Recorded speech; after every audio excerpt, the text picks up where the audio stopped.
guys, welcome to the Meta Meltdown episode 3. Today is Wednesday, June 1st, 2016. The Meta Meltdown is a weekly 20-minute podcast about the current meta in Hearthstone. Each week we'll focus on a specific deck, and this week we're focusing on Nzoth Priest, and we'll provide you on our insights on how to pilot the deck in order to succeed on the ladder. My name is Dominic Silverddragn Nguyen, aka Silverddragn with 2 Ds and no O. I have here my co-host Nate Wolter, aka Natediggity. How's it going, bro? It's going great, dude. Just ready to talk about some Nzoth Priest and about the newest meta report that came out. It's pretty exciting. How you doing? I'm doing really well. Thank you for asking, man. First of all, we'd like to apologize for our week-long absence from the show. We've made some big improvements. If you're watching on YouTube, you're looking at our new logo right above Nate, and you're looking at our new overlay, so we're really excited about this. And Nate, we have an exciting announcement at the end of the show, so we do. So stay tuned. Can't wait to show you that. Let's start off with the breakdown for this week's episode. We're going to go through our personal Hearthstone news, then we're going to go into a meta report, and then we'll talk about Nzoth Priest. Sound good to you? Perfect. Let's do it. Sounds good. So, what decks did you play this week, Nate? I played Nzoth Priest, obviously. Mm-hmm. I played some Reno Lock. It actually helped me get the Legend this month, so it's a pretty good deck. And then also Elise Warrior, because that is my go-to stable deck. Sounds good. How about yourself? I just played the Nzoth Priest since Overwatch came out, so apologies. But I did play the Nzoth Priest a lot, so I'm ready to talk about that. And speaking of Overwatch, let's talk about our out-of-game activities. So for me, Overwatch was released, and I actually planned a huge gathering for the release of the event. 450 people came, and it was just a really good time down in Fullerton. What about you, Nate? I hit Legend, as I mentioned, and then Overwatch. Yes, we're going to change this to digital Overwatch. crack. So there's other games out there besides Hearthstone, but it's not quite as good, but it's pretty close. Yeah, no, I agree. It's definitely a lot of the new factor of, Overwatch, so that's why we're playing that. But nevertheless, we're here to bring you Nzoth Priest. And, of course, with Nzoth Priest, we have to talk about its matchups, specifically Tier 1 and Tier 2 decks. So, Nate, we have the new Tempo Storm meta report. Would you like to go through that? Yes, sir. So, Tier 1, we have at number 1, Mid-Range Shaman. Surprise, surprise. Number 2, Zulak. Another shocker. And 3, Tempo Warrior. Nice. Can't believe it. I know. 2 of our past decks are in Tier 1, so that's really, really good.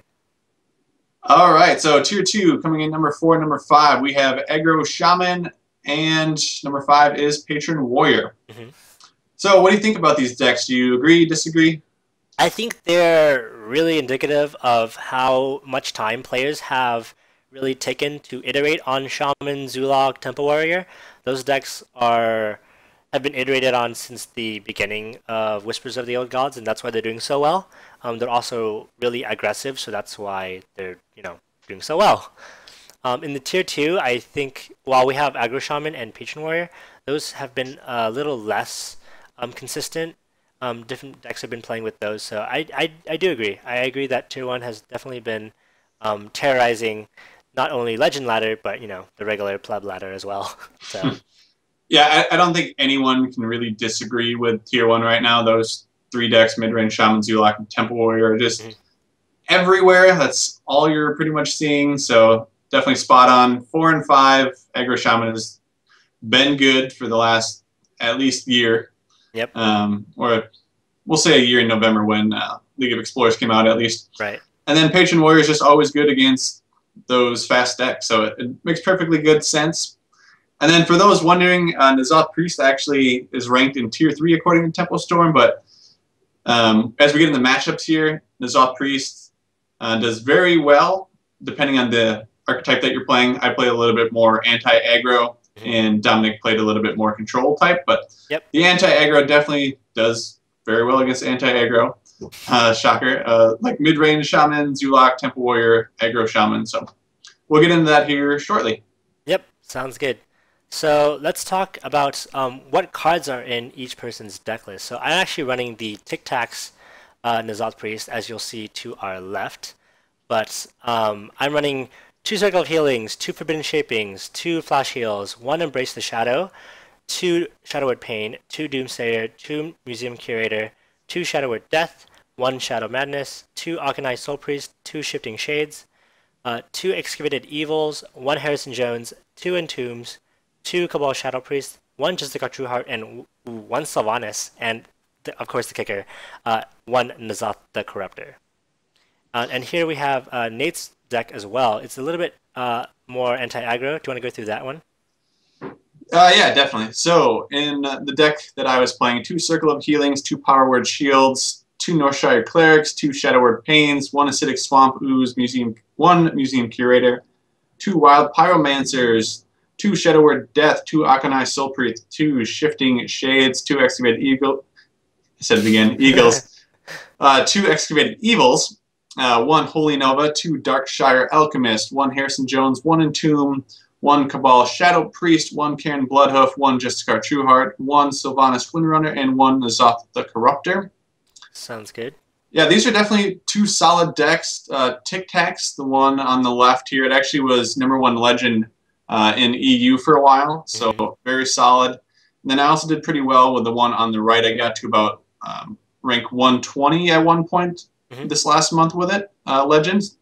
So they both do well. Like I said, one is more control style, so if you're getting a lot of control matchups, I would definitely recommend TicTac's. And then if you're seeing, tier 1 decks like Zulok and Aggro Shaman Temple Warrior, I would, give my archetype a chance. Yep, definitely. Sounds good. Regardless of whether you build the deck TicTac's way or Nate's way, let's talk about matchups. So you've already mentioned that Shaman, Zulok, Temple Warrior, Hunters are really good matchups for this deck, especially yours. What do you think is a bad matchup for this deck? Yeah, so the bad matchup would definitely be Cthulhu Druid, just those 4 attack minions. It's pretty much impossible to clear, especially when you're facing 4 10s and 4 6s, stuff like that. Yeah. So pretty frustrating. Control Warrior is also a hard one. For Nzoth Priest, you definitely have to flood the board as much as possible early on. Try to get your opponent to use both of his brawls right off the bat. Otherwise, if he uses Brawl on Nzoth the Corruptor when you play it, you pretty much just wasted your win condition. So it's important to get the Control Warrior to use that early on. Control Priest, just mere matchup, so I guess that one's not entirely relevant. Freeze Mage is very hard, and then also Miracle Rogue. Any type of like OTK style deck can definitely be difficult. I would also add Reno Lock to this. So basically anything that can deal, we'll say, 20 plus damage in a turn is certainly dangerous for the Priest. Sounds good. So speaking of matchups, we can actually talk about our win ratios now that we have them. Unfortunately for me, I played on the laptop and my phone for the most part in these past 2 weeks, so I don't actually have stats. However, I'll start to track my stats for the next week, and we'll see how we do there. Thankfully, Nate did in fact have his own ratios. So do you want to talk about those real quick? Yeah, I'll just run through them real quickly here. So in the last week or so, I had about a 55% win rate. So against Warlock, I was 4-0. That was all Zulok, so it's pretty easily handled. Priest was 2-1. Mage, I was 2-1. Hunter, 3-2. Shaman was 4-4. I want to say that was like the Totem Shaman. It's a very sort of difficult matchup if they keep putting out more and more totems on the board. You start to run out of clears eventually if you can't, gain the initiative and put something on the board yourself. So that can be tough. Rogue, like I mentioned, Miracle Rogue is a hard matchup. I went 3-3. Paladin 1-1, and then Warrior I was 1-4, but I'm fairly certain the only win was against Temple Warrior, and the other 4 losses were against Control Warrior. Makes sense. Yeah. And then I actually didn't play any Druids, so lucky me. I know, I played so many Druids, it was not even funny. I was so frustrated with the 4 attack minions, but alas. Well, good, you got them all, not me. Yeah, exactly. I took all your bad luck. It's all good, though. No worries. All right, so now that we've talked about matchups and stuff like that, let's talk about cards that stick out to us. In particular, TicTac's deck runs 2 Forbidden Shapings. I really enjoy Forbidden Shaping. That's why I run it so much. It's a really fun card in my opinion. It really helps out with the curve. If I don't have anything to play, it has a lot of AoE in that deck, so sometimes there's nothing on the board and you really need to play something. Forbidden Shaping is completely useful in that regard. And I also want to talk about, in particular, when you get to 10 mana, you should be using your hero power and then using Forbidden Shaping, because for the 8 drops, there's actually 11 possible 8 drops, and I would say more than half of them, most of them actually, are really, really good things you want on the board. There's Alakir, Gromish, both Ragnaroses, Tyrion, Ronin even, and the only couple bad ones I would say are Boogie Monster, and that's basically it. Even if you get like Devil Soar or Giant Sandworm, you're not too unhappy. Those are 8/8s, and the Eldritch Horror is a 6/10, so you're not really sad. You won't really be really sad unless you get the Boogie Monster, and even then, if it kills something, it's 8/9. So Yeah, definitely. And I think our math was a little bit off. I want to say there's like 13 or 14 8 drops, but still, it's at least like 75% of the time you're gonna get a good card. So yep, definitely. If you do use it on 10, it's not terrible. You're going to get either the Death Wings or you can get Bury and Rin, so you're spending 10 mana for 7/7. So I'd say it's about 66% of the time you're going to get a 12/12. Yeah. So it's either way, whatever you're looking to get, certainly try and spend your mana beforehand. Like if you want to get 8/8 Ragnaros the Light Lord and heal yourself for 8, definitely heal first and then spend the remaining 8 and try and get that Ragnaros. Yeah, I would definitely say use it on 8, since you can actually get the old gods. So you can get a 6/6 Cthulhu, you can get Nzoth, Yogg-Strahd, and the battle cries don't go off. So definitely try to use it on 8. I feel. True, I forgot about those. No worries, all good. Strikes the old gods sneaking in there. Yeah, exactly. But yeah, so are there any other cards you want to talk about, Nate? Yeah, in TicTac's deck, I did like the Embrace the Shadow tech card. So using Circle of Healings in TicTac's deck, they're only used for board clear, as there's no Injured Blade Master being run in Priest really anymore. So yeah, it just gives you another out to deal 4 damage, and then you can also only have to spend 2 mana rather than 4 for a board clear. So I do like that tech. And then I really like the Excavated Evils over Holy Novas, just due to the extra damage, and against Shaman, it's really good for the Frost Wolves and Tunnel Trogs. And the last card we want to talk about is Shadow Madness. TicTac only runs 1, and I really, really like the card. It's really a way for me to control the board, especially on turn 4. Taking one of their cards and running it into another aggro deck is really ridiculous. And in particular, I had super fun with it when I stole a Dreadsteed and killed it off. Then I just kept summoning Dreadsteeds, and that was like really, really fun. One thing I did learn about the Dreadsteed, however, is that when you kill, Nzoth actually summons the last 6 dead cards. So if the last 6 cards are dead steeds and not Sylvanas, then you'll summon 6 dead steeds and not Sylvanas. But at that point, I just won the game, so that was still really fun. Oh man. Yeah, that's a very good point you bring up. I've actually done that to myself, where I play so many Death Rattle cards, and then I think I'm going to get, like a Sylvanas if I played it first, and then I end up just not doing it because I played, 6 other Death Rattles after her. So definitely something to keep in mind, so good point. Yeah. And actually, let's just talk about one last card, Wild Pyromancer. You, in particular, Nate, love this card. Do you want to talk about why? Yeah, I like to run it over Doomsayer in my decks, just because if you do draw like a Doomsayer and they have something on the board, it can be a dead card.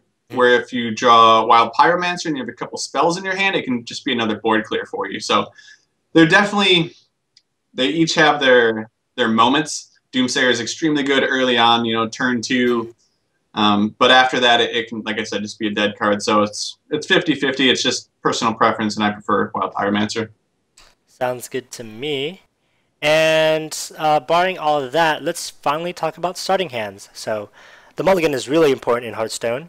It really dictates the next 4 or 5 turns in your game. So let's first talk about aggro. Nate, you want to take that away? Sure. So just talking strictly about TicTac's #1 deck here. Against aggro, you're going to want to look for your Circle of Healing, Embrace the Shadow, because of Circle of Healing, of course. Mm-hmm. Yep. Shadow Word Pain, Doomsayer, Museum Curator, Organized Soul Priest, just another activator for Circle of Healing. Mm-hmm. And then Excavated Evil, as I mentioned, especially good against Shaman. So those are the cards I generally look for. What would you say we look for in a more control style matchup, Dom? So you're always going to be looking for that Museum Curator. It's the Priest Premier 2-drop, of course. It's really, really good, and it really enables the Nzoth to go off. Besides that, you're also looking for just a card True Heart. It's only a 1-of in the deck, so I wouldn't look too hard, but it definitely helps out a lot against the control matchups. You're also looking for Shifting Shades, Entombs, and of course the Akanai Circle combo. Of course, because it's control, and if it's heavy control, you're a little bit, you can be a little bit more greedy, I suppose, since for the first like 2-3 turns, you're basically, just passing the turn unless you have that Museum Curator, and that's why you're looking so hard for that. But yeah. Yeah, one other card I just wanted to mention. It's definitely a tech card against aggro or control. It would work fine. If you're facing Shaman or Warrior, you definitely want to hang on to your Harrison Jones. Against Shaman, it's pretty sick if they lay down their Doomhammer, punch you twice, and then the next turn you draw 6 cards for 5 mana. Plus you get a 5/4 on the board. So definitely, it can be a win condition. So something to look out for. Sounds good. Yep, and that about brings us to our end, sadly. You can find this deck list and any of our previous shows at MetaMeltdown.com. You can also find us on Twitter at the MetaMeltdown, YouTube at MetaMeltdown, and our email is metameltdownpodcast@gmail.com. Please let us know if you guys have any questions, comments, concerns. We'd love to hear them and address them, of course. And next week, we're going to look at Zulok! Yes! This cancerous deck that I actually got so close to Legend with, so I'm excited to tackle this again and see how well I do. But yeah. And Nate, you want to tell them our exciting announcement? Yes, of course. So next week, starting 7 p.m. every Wednesday, we will be streaming the show live on Twitch. So tune in live. Come join us in the chat room. Let us know if you have any questions. You can chat with us. So it'll be a good time. Come hang out. Yeah. I'm really excited about that. And I'm more excited about the Zulok and playing Overwatch. But I mean, like, Zulok, though. Yeah. Sounds good. So thank you, everyone, for listening. We really appreciate it. We'll be back next Wednesday, again, at 7 o'clock on Twitch. Anything else you want to say, Nate? That's it. Thanks, everyone, for listening. And have a good week, Dom. See you next week. See you next week. Bye, guys.